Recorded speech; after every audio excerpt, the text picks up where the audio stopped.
नमस्कार दोस्तों, स्वागत है आपका मेरे अपने इस YouTube चैनल में।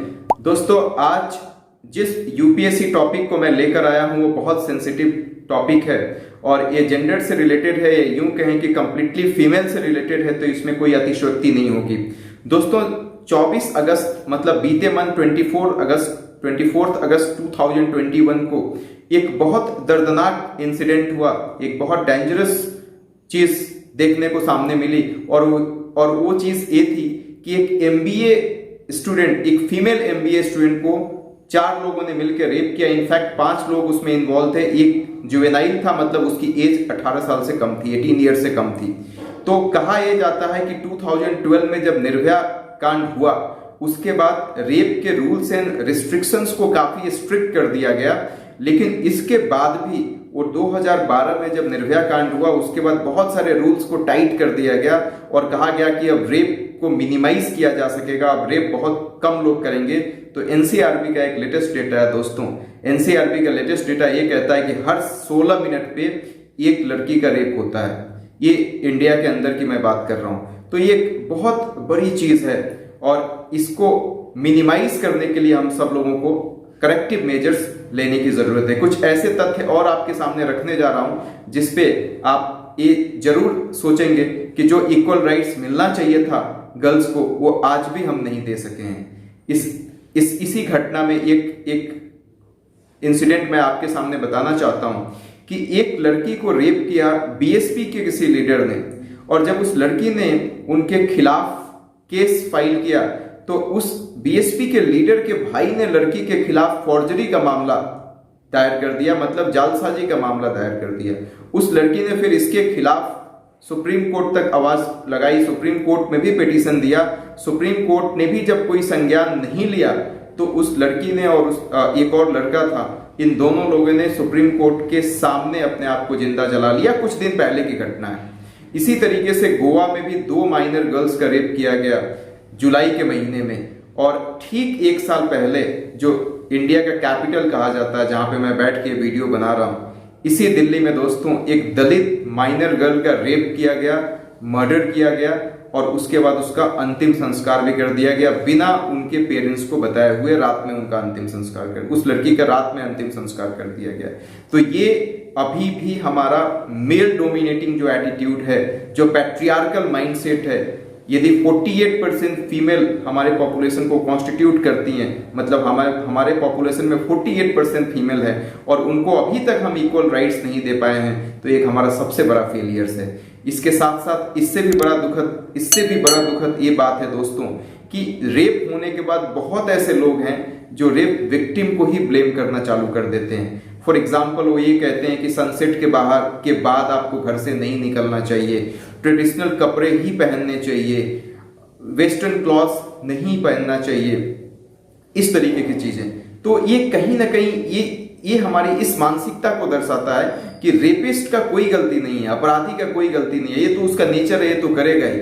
हमको किसी न किसी तरीके से बचने के लिए ये सब इनिशिएटिव। इसी का सीधा सा एग्जांपल आप ऐसे भी समझ सकते हैं दोस्तों कि जिस कर्नाटका के मैसूरू जगह में जब रेप हुआ चामुंडी हिल्स में, तो जब ये केस गया, जब वहां के होम मिनिस्टर ने, कर्नाटका के होम मिनिस्टर के पास ये बात गई, तो उन्होंने भी विक्टिम ब्लेमिंग करना चालू कर दिया और इसके साथ साथ उन्होंने एक जोक भी पास किया। उन्होंने बोला कि अब कांग्रेस मेरा रेप करेगी। तो इस तरीके की मानसिकता ये दर्शाता है कि हम कितने इनसेंसिटिव हैं ऐसे केसेस को लेके, ऐसी घटनाओं को लेके। मैसूरू यूनिवर्सिटी की बात करें तो उन्होंने भी एक मानस गंगोत्री जो वहां का छात्रावास है उसमें एक नया फरमान जारी कर दिया। उन्होंने ये बोला कि 6:30 बजे के बाद कोई लड़की, 6:30 बजे इवनिंग 6:30 PM की मैं बात कर रहा हूँ, कि कोई लड़की कैंपस से बाहर नहीं जा सकेगी। हालांकि इस पर सिविल सोसाइटी एक्टिविस्ट ने बहुत ज्यादा मतलब हो हल्ला मचाया, मीडिया वाले आ गए और उन्होंने भी कहा कि इस तरीके का फरमान किसी भी तरीके से न्याय संगत नहीं है किसी भी स्टूडेंट्स के लिए। तब जाके उन्होंने इस चीज को वापस लिया। इसके साथ साथ सुप्रीम कोर्ट में एक केस आया था दोस्तों जिसका नाम था Aparna Bhatt versus state of Madhya Pradesh and another. Aparna Bhatt versus state of Madhya Pradesh in another, इसमें सुप्रीम कोर्ट ने भी इस बात को एक्सेप्ट किया है कि इसके बहुत सारे जजमेंट, जुडिशरी के बहुत सारे जजमेंट पैटर्नलिस्टिक और पैट्रियार्कल होते हैं। और इसके साथ साथ छत्तीसगढ़ हाई कोर्ट की बात करें तो छत्तीसगढ़ हाई कोर्ट और केरला हाई कोर्ट दोनों की बात मैं कर रहा हूं दोस्तों, इन्होंने भी एक बहुत बड़ा जजमेंट दिया है। उन्होंने ये कहा है कि मैरिटल रेप जैसी कोई चीज नहीं होती है। मतलब कि यदि कोई मैरिड कपल है, यदि हस्बैंड फोर्सफुली सेक्सुअली मतलब सेक्सुअल इंटरकोर्स कर रहा है तो उसको रेप नहीं माना जा सकता है। मतलब बिना वाइफ के कंसेंट का यदि उसके साथ सेक्सुअल रिलेशन स्टैब्लिश कर रहा है तो उसको रेप नहीं माना जा सकता है। बहुत सी ऐसी कंट्री में ये दोस्तों इस चीज को लागू कर दिया गया है कि बिना वाइफ के कंसेंट का यदि हस्बैंड सेक्सुअल रिलेशन स्टैब्लिश करता है तो उसको मैरिटल रेप में काउंट किया जा सकता है। आपकी कंट्री में नहीं, अभी तक 36 कंट्रीज में इस चीज को नहीं अलाउ किया गया है, जिसमें इंडिया भी है। तो सुप्रीम कोर्ट को इस सारे मैटर पे एक प्रोग्रेसिव अप्रोच लेने की जरूरत है ताकि अब एक हम होमोजीनियस सोसाइटी क्रिएट कर सकें। लास्ट में एक और दिलचस्प स्टोरी के साथ मैं अपने इस लेक्चर को खत्म करना चाहता हूं दोस्तों। हरियाणा के एक कपल ने पुलिस से गुहार लगाई कि हमको प्रोटेक्शन चाहिए। पुलिस ने इस बात से मना कर दिया। उसके बाद वो पंजाब एंड हरियाणा का जो हाई कोर्ट है, चंडीगढ़ हाई कोर्ट, वहां पे गए। वहां पे हाई कोर्ट में उन्होंने बोला कि उनको प्रोटेक्शन चाहिए। हाई कोर्ट ने भी इस मैटर को संज्ञान में नहीं लिया। उसके बाद सुप्रीम कोर्ट में गए तो सुप्रीम कोर्ट ने उनको प्रोटेक्शन दिया।